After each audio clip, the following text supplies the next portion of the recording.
তুমি যদি এই দ্বার অতিক্রম করতে চাও তোমাকে আমার সঙ্গে যুদ্ধ করতে হবে। কি হলো বলো, তুমি প্রস্তুত? আমার পক্ষেও মঙ্গল। খিদে যত তীব্র হবে ফলের স্বাদ তত মধুর মনে হবে। আমি প্রস্তুত। এবার দেখি তোমাকে কে বাঁচায় আমার ক্রোধাগ্নি থেকে।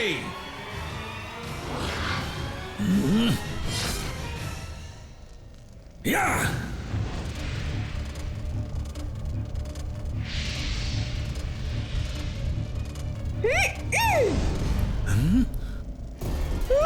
অসম্ভব! তুমি কোনো সাধারণ বানর নও, তুমি মায়াবী রাক্ষস যে বানরের ছদ্মবেশে এখানে এসেছো। কিন্তু এবার তোমার মৃত্যু নিশ্চিত রাক্ষস।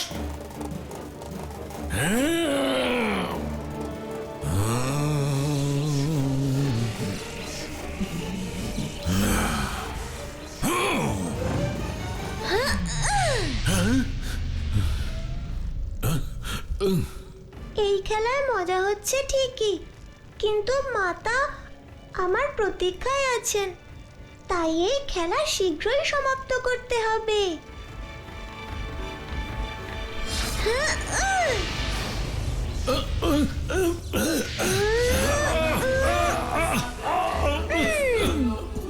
হে অগ্নিদেব, আপনাকে আহত করার আমার কোনো অভিপ্রায় ছিল না। আমি তো শুধু ওই অলৌকিক ফলের জন্য এসেছি।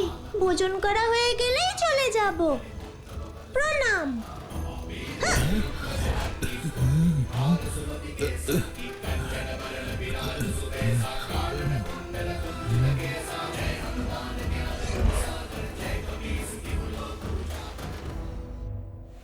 কোথায় লুকিয়ে আছে আমাদের ছোট মহারাজ? যুবরাজ মারুতি, যুবরাজ মারুতি! জানি না কোথায় যে অদৃশ্য হয়ে যায়। রানীমা যদি জানতে পারেন আবার বিচলিত হবেন। না না, ওনাকে বলার পূর্বে আমি আগে পুরো মহলটা খুঁজে দেখি।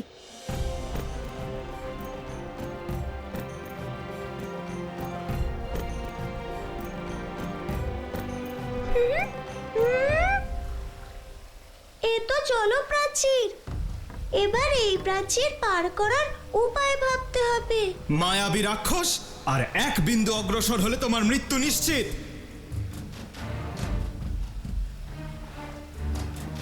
হ্যাঁ?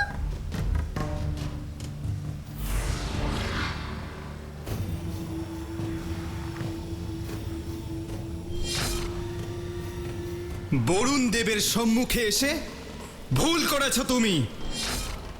এখন আমি এই বিশ্ব ব্রহ্মাণ্ডের প্রতি কণায় কণায় থাকা জলকণাকে আহ্বান করব।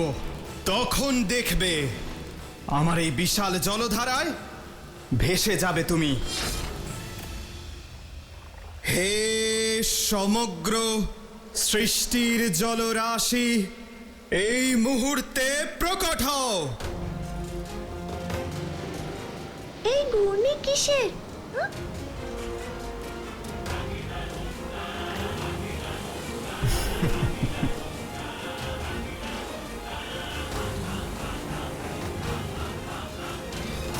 দেখেছ বরুণ দেবের শক্তি?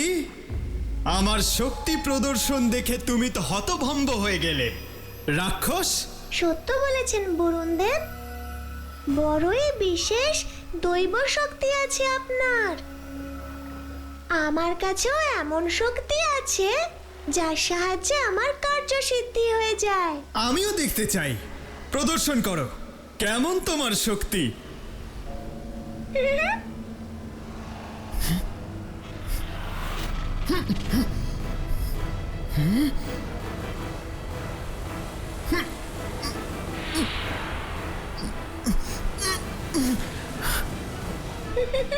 কি হচ্ছে?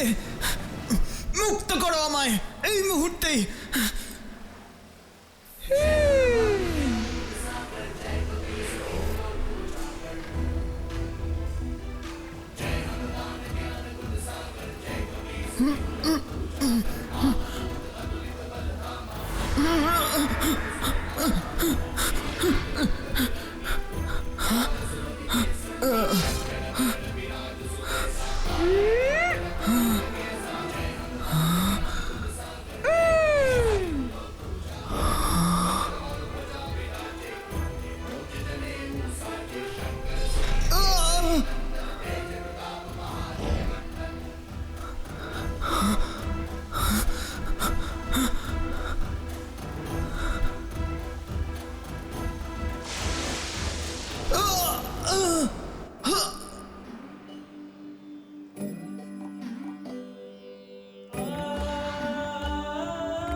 মনে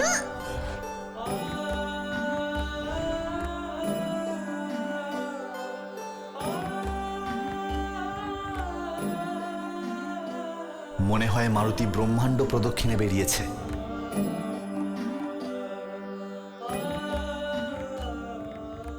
কিন্তু এই মুহূর্তে সূর্যদেবের উত্তাপ চরম সীমায় রয়েছে।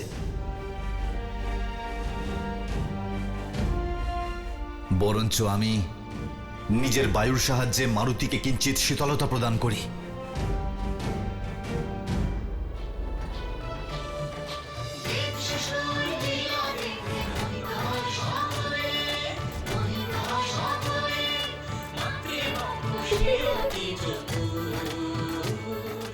অলৌকিক ফল।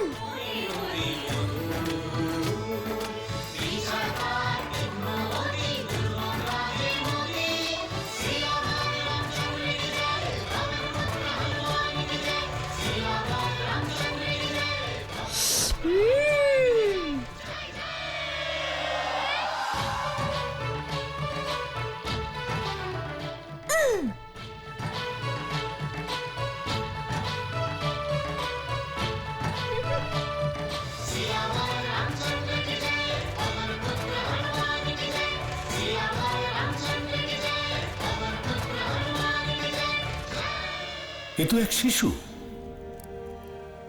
কিন্তু এ কেমন মায়াবী শিশু যে একাই দেবসেনার এই কঠিন চক্রব্যূহ ভেদ করে দিয়েছে। এ তো অত্যন্ত আশ্চর্যের ব্যাপার। আমার তাপের কোনো প্রভাবই ওর ওপর পড়ছে না, কিন্তু কেন?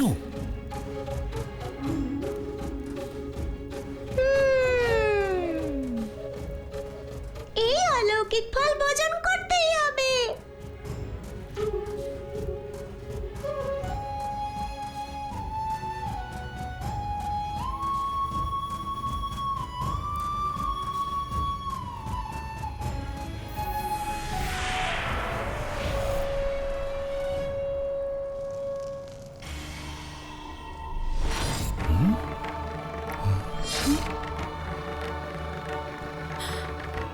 এই যজ্ঞকুণ্ডের আগুন নিভে গেল কি করে?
সূর্যদেব অস্ত গেলেন, অর্থাৎ দেবতাদের এই চক্রব্যূহ রাক্ষসেরা ভেদ করে দিয়েছে। অসম্ভব! এমন চক্রব্যূহ ভেদ করে রাহু সূর্যদেবকে গ্রাস করলো কিভাবে? প্রকৃতি নিজের নিয়ম বদলাবে কিভাবে? কিভাবে?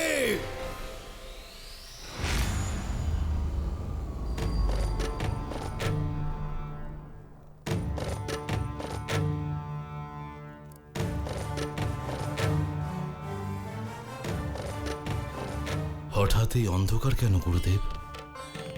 সূর্যগ্রহণ হওয়ার পরেও এরকম অন্ধকার তো আগে কখনো হয়নি। হ্যাঁ দেবী, এ এক অত্যন্ত বিস্ময়কর দৃশ্য। দিবাপ্রহরের আকাশ অমাবস্যা রাতের ন্যায় অন্ধকার হয়ে গেছে। মনে হচ্ছে সূর্যদেব অদৃশ্য হয়েছেন। গুরুদেব, এ কোনো ভবিষ্যতের অমঙ্গলের সংকেত নয় তো? আপনি সঠিক প্রশ্নই করেছেন দেবী। সূর্যদেবের অদৃশ্য হবার ফলে পৃথিবীতে জীবকুল সংকটময় হয়ে পড়বে। এর কুপ্রভাব নিশ্চিত। এ ভীষণ দুশ্চিন্তার বিষয় মহারাজ।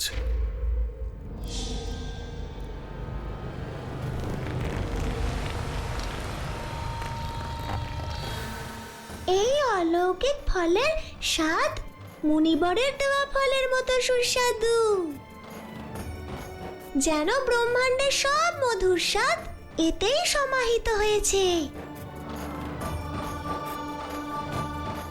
আমি তৃপ্ত, অত্যন্ত তৃপ্ত।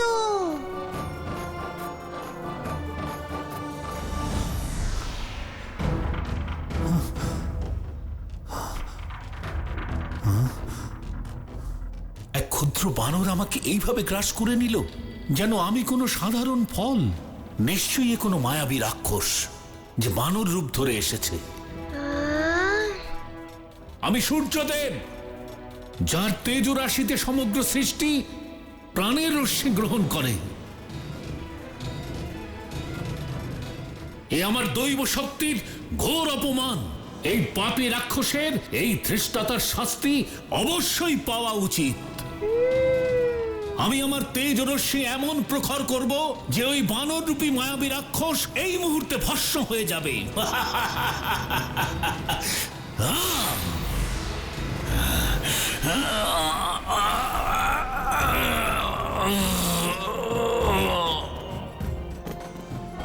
বাহ, এই অলৌকিক ফলের স্বাদ মনে হচ্ছে আমার জিহ্বায় মিশে গেছে। কি অলৌকিক অনুভূতি! এখন এই বানর শিশু ভস্ম হয়নি, এতক্ষণ ওকে শিশু ভেবে আমি আমার পূর্ণ ক্ষমতা প্রয়োগ করিনি। কিন্তু এই শিশু আমার কৃপার অযোগ্য। আমাকে আমার তেজ আরো বৃদ্ধি করতে হবে, তাহলেই এই বানর শিশু ভস্ম হয়ে যাবে।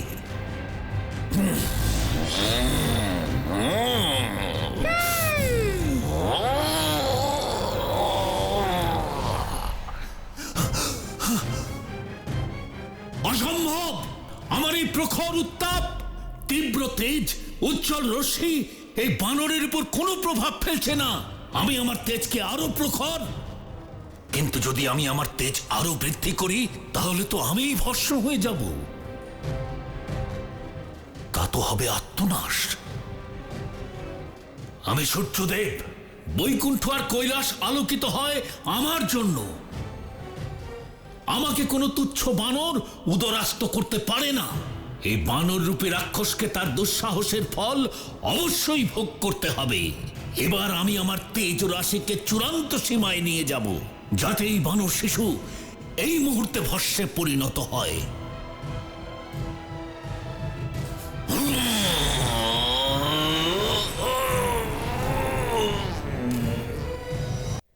হে প্রভু, মারুতির এই ক্ষুধার লীলা সংসারকে কোন পরিস্থিতিতে এনে দিয়েছে? অলৌকিক ফল ভেবে সে সূর্যদেবকে গ্রাস করেছে, যার ফলস্বরূপ সূর্যদেব তার উদরের মধ্যে বন্দী।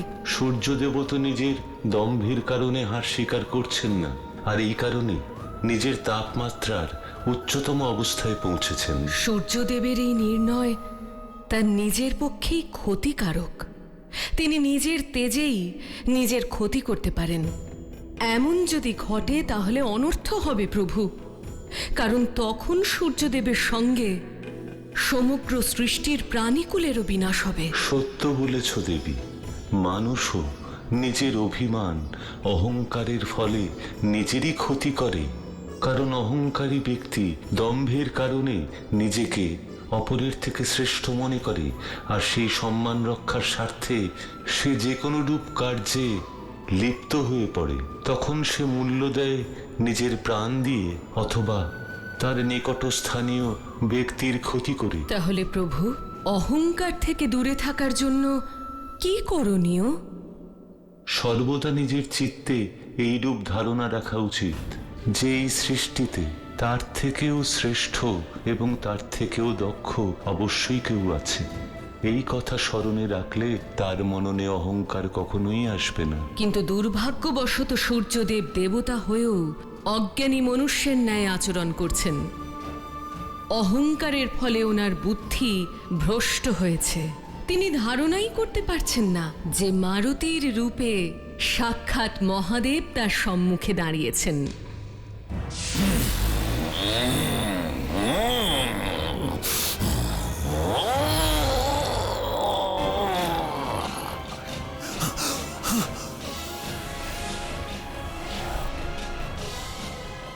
কিছুক্ষণ পূর্বেই আমি এক বানরের উদরে বন্দী ছিলাম, হঠাৎ এই অনন্ত ব্রহ্মাণ্ডে কি করে পৌঁছলাম?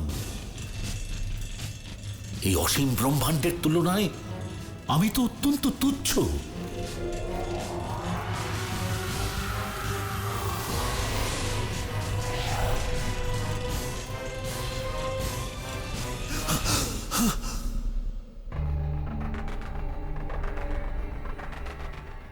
এই ব্রহ্মাণ্ডে তো একাধিক সূর্য রয়েছে, তাদের আকার এবং তেজ আমার চাইতে অধিকতর।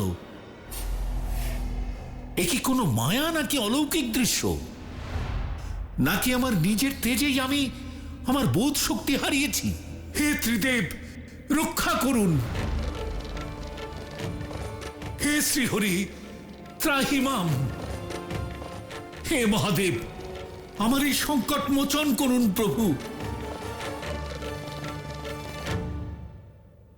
আপনি কেবলমাত্র একটি ব্রহ্মাণ্ডের সূর্যদেব, আর বাকি প্রত্যেক ব্রহ্মাণ্ডের নিজস্ব সূর্য আছেন। এমন অসংখ্য সূর্যদেব আছেন এই সৃষ্টিতে, যাদের অধিকাংশই আপনার ন্যায় অধিকতর শক্তিশালী। কিন্তু সেই সকল সৃষ্টির আদি এবং অন্ত একমাত্র আমি। হে দৈব সত্তা, কে আপনি?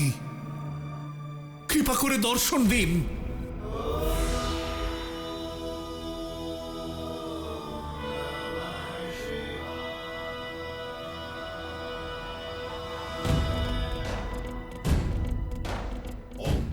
হে মহাদেব, কে এই মানব শিশু যে আমাকে গ্রাস করেছে?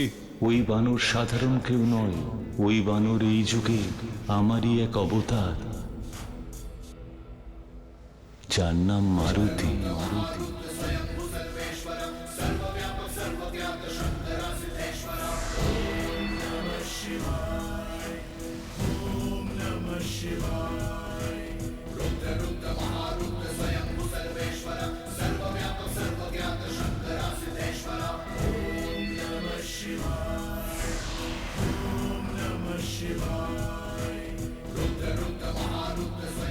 আমাকে ক্ষমা করবেন মহাদেব, আমি আত্ম অহংকারে অন্ধ হয়ে গিয়েছিলাম। তার ফলে আপনার দৈবরূপী মারুতি স্বরূপকে আমি চিনতে পারিনি।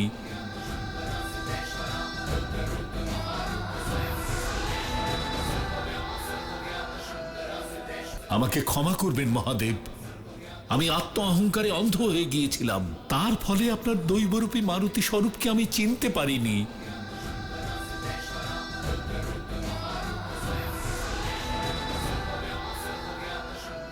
তাহলে রাহু নয়, সে এক সামান্য মায়াবী বানর, এক তুচ্ছ বানর আমাদের এই বুহকে ভেদ করে দিয়েছে। ধিক্কার জানাই তোমাদের। তার ক্ষমতা, তার চতুরতার সঙ্গে অন্য কারো তুলনা করবেন না দেবরাজ। ও অতি চতুর দেবরাজ। ওর বুদ্ধির আর ওর শক্তির অনুমান করাও অসম্ভব দেবরাজ।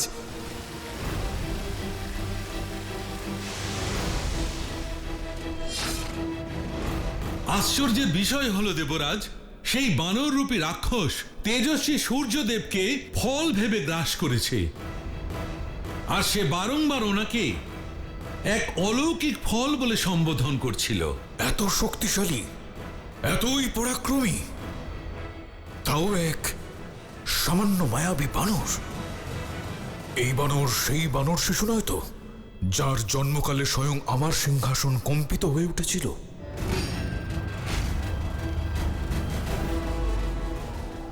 যে শিশু মাতৃগর্ভে আসা মাত্রই সমগ্র সংসার কম্পিত হয়েছিল, তাহলে ভেবে দেখুন দেবরাজ ইন্দ্র, যখন সে বড় হবে তখন কি হবে? অন্তত ওই বানর শিশু তেমনটি করেছে, ঠিক যেমন আমার আশঙ্কা তার জন্মকাল থেকেই ছিল। আমার আধিপত্যকে প্রতিদ্বন্দ্বিতায় অবতীর্ণ করেছে। দেবরাজ ইন্দ্র, রণনীতি অনুযায়ী সেই শিশুর সঙ্গে প্রতিদ্বন্দ্বিতার পূর্বে নিজেদের প্রস্তুত হওয়া প্রয়োজন। প্রস্তুতির প্রয়োজন আপনাদের থাকতে পারে, আমার নয়। হতে পারে সেই বানর শিশু আপনাদের সকলকে পরাস্ত করেছে, কিন্তু এবার আমি তাকে এমনতর শাস্তি দেব যার ফলে সেই শিশুর আত্মাও কম্পিত হয়ে উঠবে।